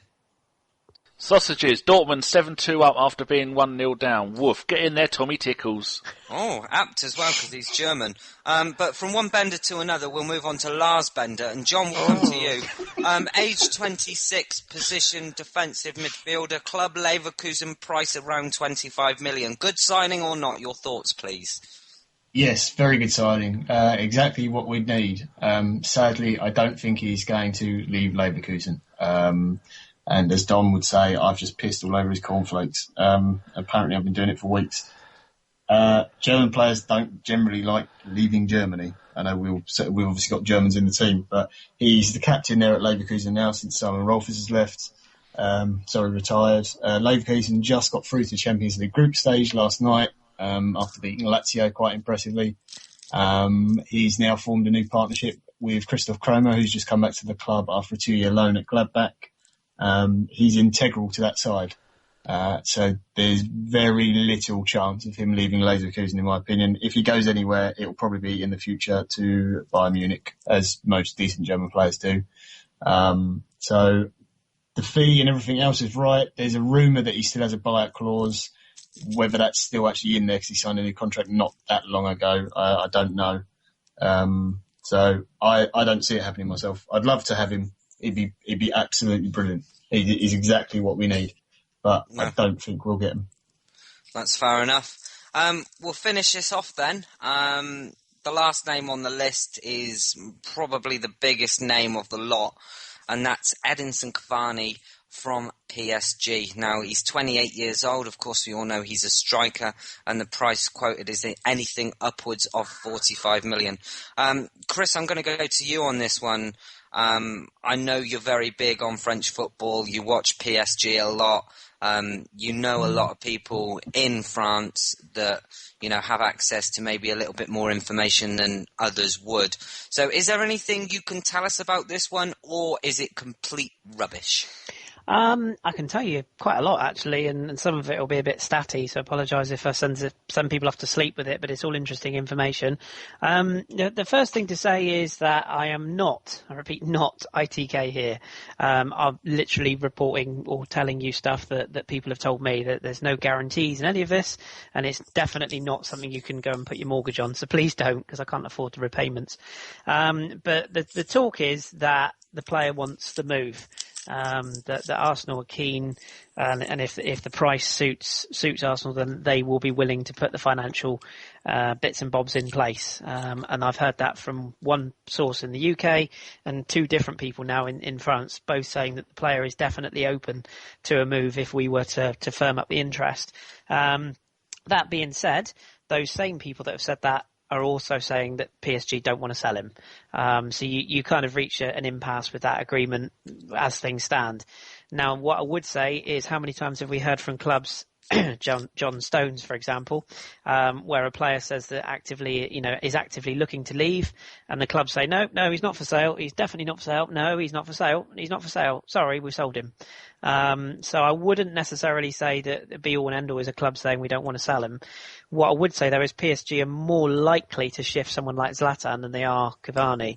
A lot of people don't realise Cavani's not on a huge wage. He's only on about 75 grand a week at PSG, which, okay, yeah, that's a lot of money, but when you consider Theo Walcott's just signed a new deal of 100k plus a week, it's not actually that much, whereas Zlatan is on obscene amounts of money. So there's a lot that has to go in, there's a lot of things that have to go the right way for this to happen. What I would say though is it does have a little bit of a whiff of Ozil about it, a kind of a late last minute sort of, let's see what we can do. The other thing as well is you said the price of being sort of upwards of 45. I actually think that for the wages alone, I think PSG might settle for a bit lower. If they did decide to sell, I think you'd probably get him more like the kind of 36 to 38 million mark, which again is a lot of money for Arsenal, but for a player who potentially could change things, maybe, just maybe, that they would pull the trigger. I just want to give you a couple of interesting stats, if I may, on Cavani. Now I'll freely admit I'm not the biggest fan. I think he's wasteful in front of goal. I'm never convinced about his finishing ability. He's kind of a 1 in 3 chances type of striker. But I will just to kind of set aside my own personal views, I'll give you some stats that definitely go in his favour. Of his last 18 games through the middle for PSG, he's got 11 goals. And a lot of people say, well, yeah, he doesn't play through a centre forward position for PSG. That's a bit of a myth. He does play through the centre for PSG, but it is often when Zlatan isn't available. So 11 goals in 18 starts through the middle is not bad. Granted, a couple of games have been against lesser sides, but you've still got to put the ball in the net. And over his career, 58 starts for PSG, he's got 34 goals. Before that, Palermo, the start of his career, 86 starts, 34 goals. And the one that really jumps off the page is when he was at Napoli, which John will remember. 97 starts for Napoli, got 81 goals. That's a hell of a strike rate. The other interesting things I picked out, he's 6 foot dead. Giroud, I've used Giroud as a kind of a comparison here, because obviously he would be the sort of player that would be his place would be under threat if we were to go for Cavani. So Giroud is 6'4", Cavani just over 6 foot. Something that was really interesting to me, Giroud is apparently around about 14 stone. Cavani apparently is about 11 stone, which I know that sounds like a really weird stat, but when you think of the physicality of the Premier League, and how easily Giroud sometimes goes down, I wonder how Cavani would adapt to the physicality of the Premier League. And although people will immediately say, well, League One is quite physical. Yes, it is, but the defenders are not nearly as good as they are in the Premier League. Couple of others for you before you fall asleep. Shot accuracy last season, 56% of Cavani's, 57% of shots to goal ratio for Cavani. Giroud's was 56%. That's current, last season. Cavani's 59%, Giroud's 50%. Chances created as well. Giroud in 20. This is where it's quite interesting, where people say Giroud isn't worth, it isn't the great striker we think he is. He created 28 chances for Arsenal last season. Cavani created 14, so exactly half the amount of chances created. And then 2 other random stats. Dispossession stats. We talked earlier on about how Wenger likes players that can retain possession. Giroud, on average, gives the ball away 1.9 times a game. Cavani, 0.7 times a game. That was throughout the whole of last season.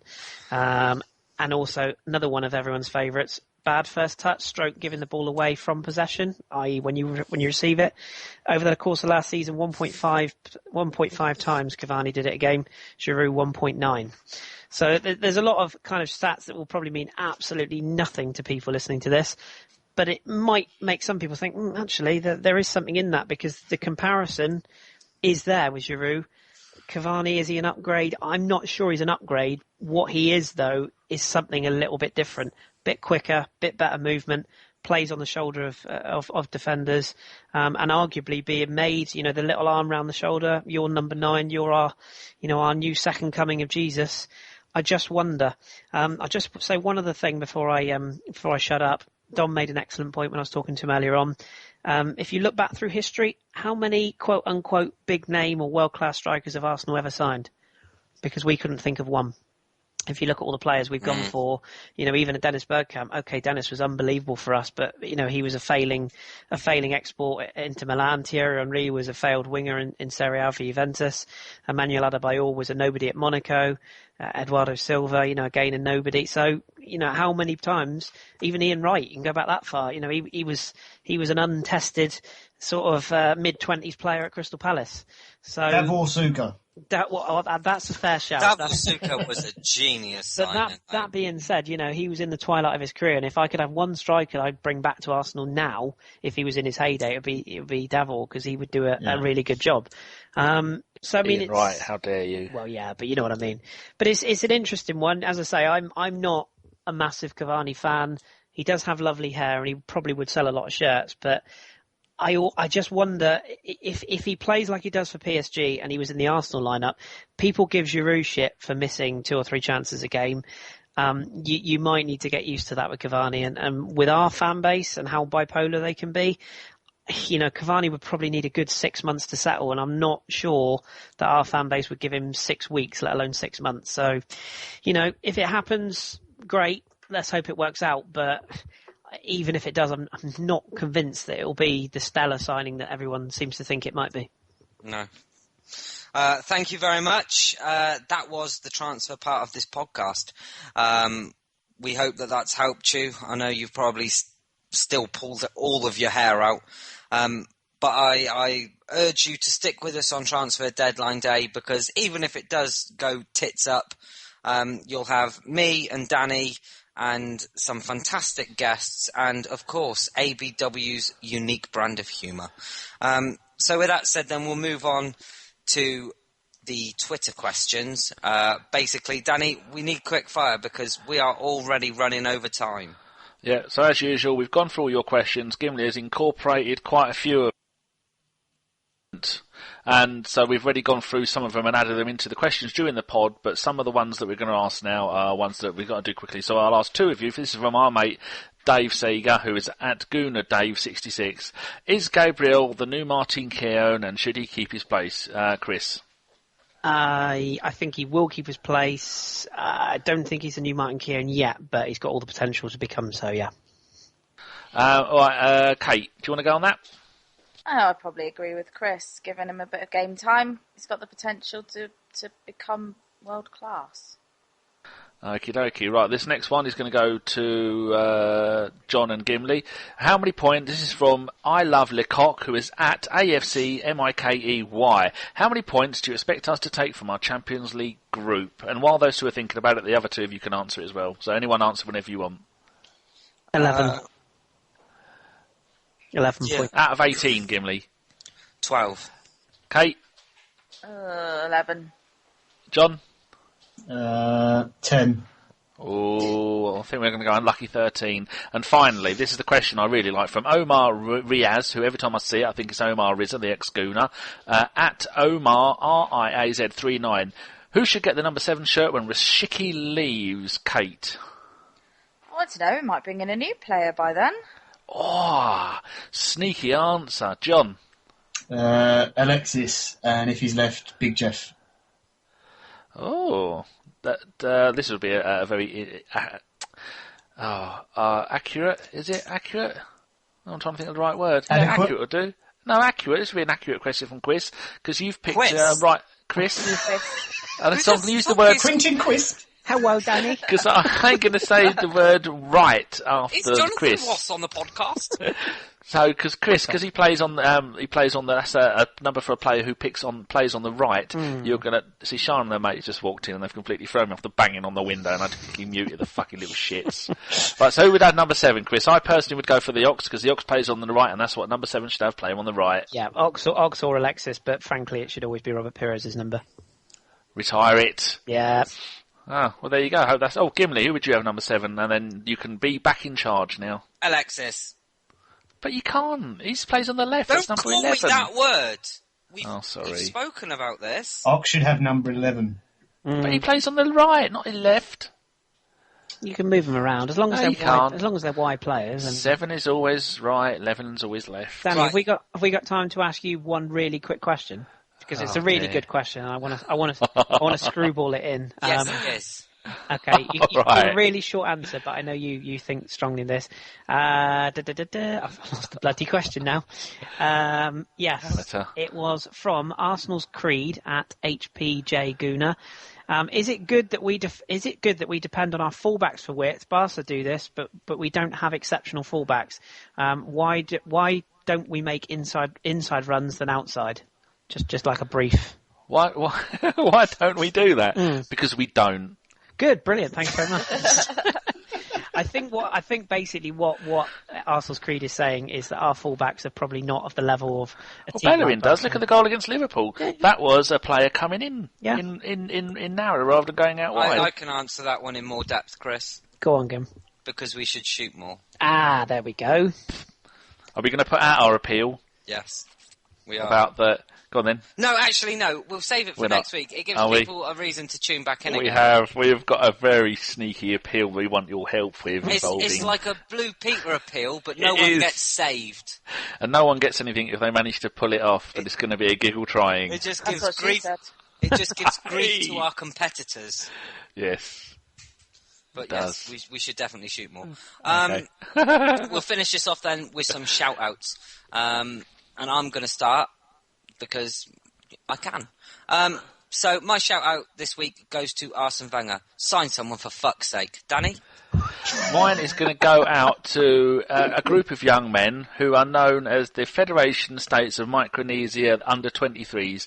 They only formed in sometime last year, and they played their first tournament this July, the 2015 Pacific Games. Game number 1, their first ever game, lost 30-0 to Tahiti. Jesus. You think, well, we've played a game together, we'll get a bit better. Game number 2, they lost 38-0 to Fiji 2 days later. And you're thinking, okay, well, we're gelling now as a team, we'll do a bit of an Arsenal, and things it won't be a worse score than that, will it? 2 days later, they lost 46-0 to Vanuatu. Thank you very much and good night.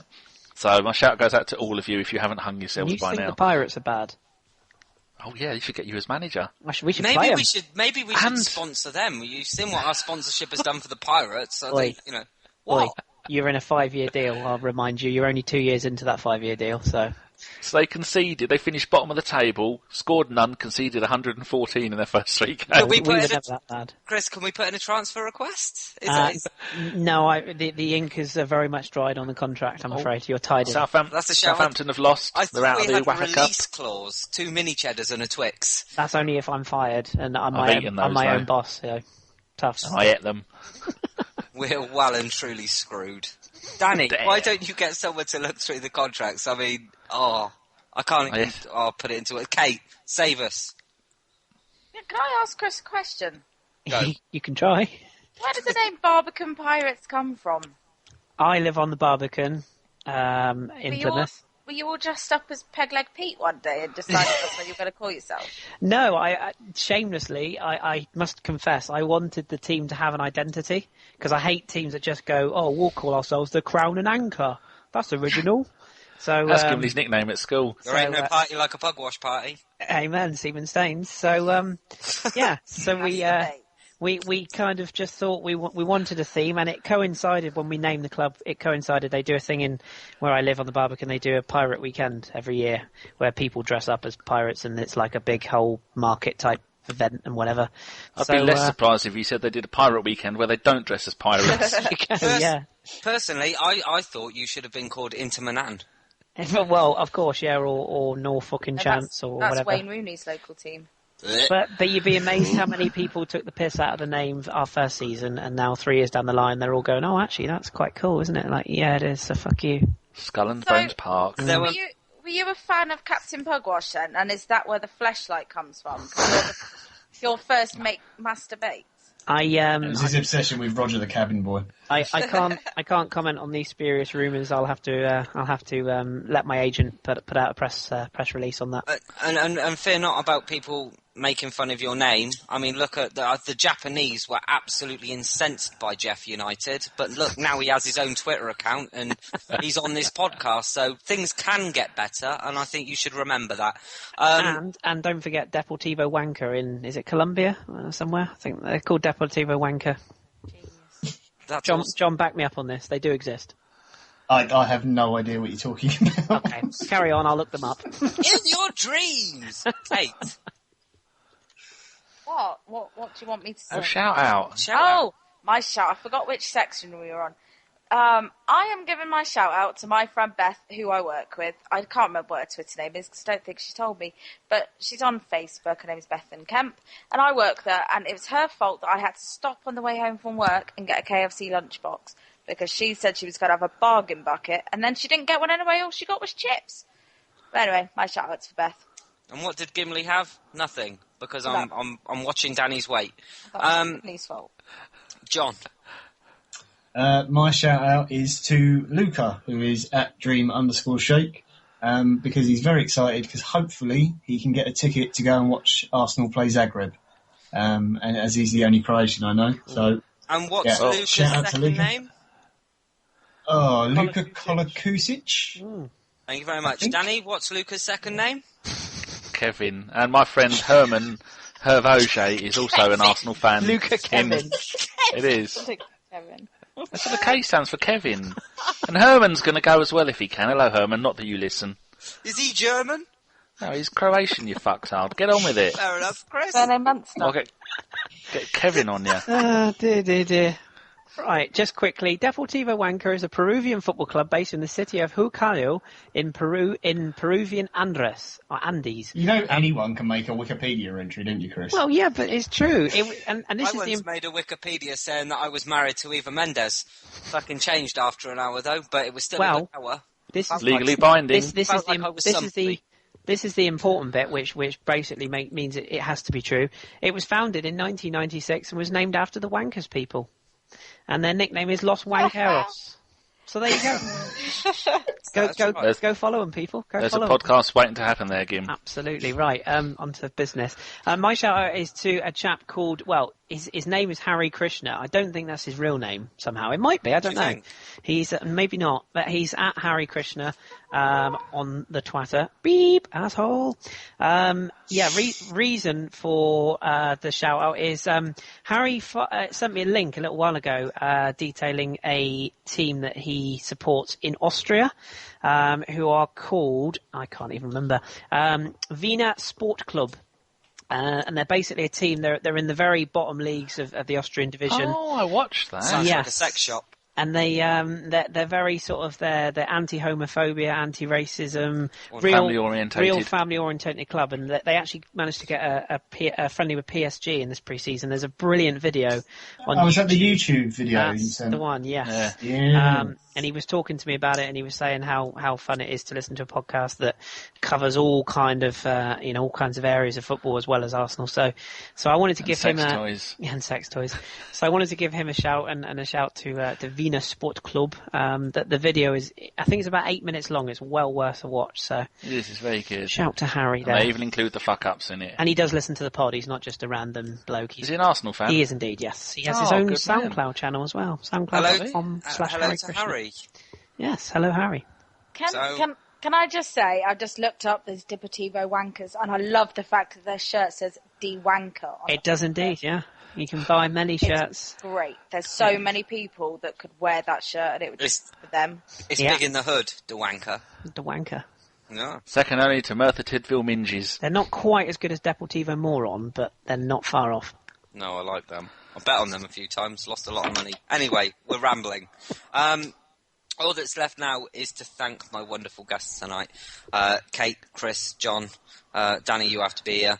Thank you very much. It's been an absolute pleasure, and I'm sure the people listening will have enjoyed this as much as I have hosting it. So that was a Bergkamp Wonderland podcast. Thank you so much for listening, and keep it Arsenal. Good night. No, cheeky monkeys. Bitches.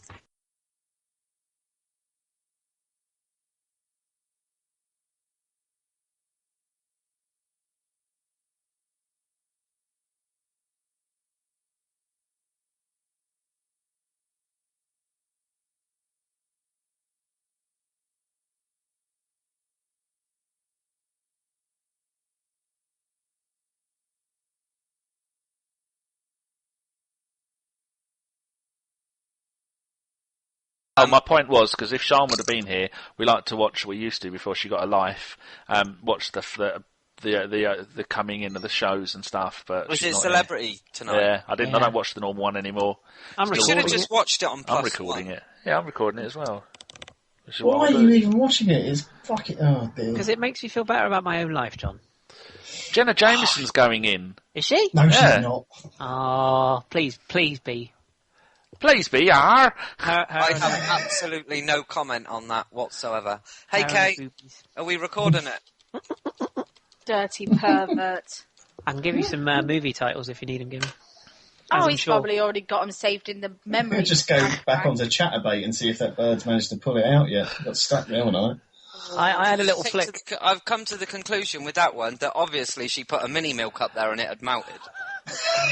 I had a little look at that site the other night. I was intrigued because I'd never seen it before. I was baffled at some of the things going on. You'll never see anything like it again. No.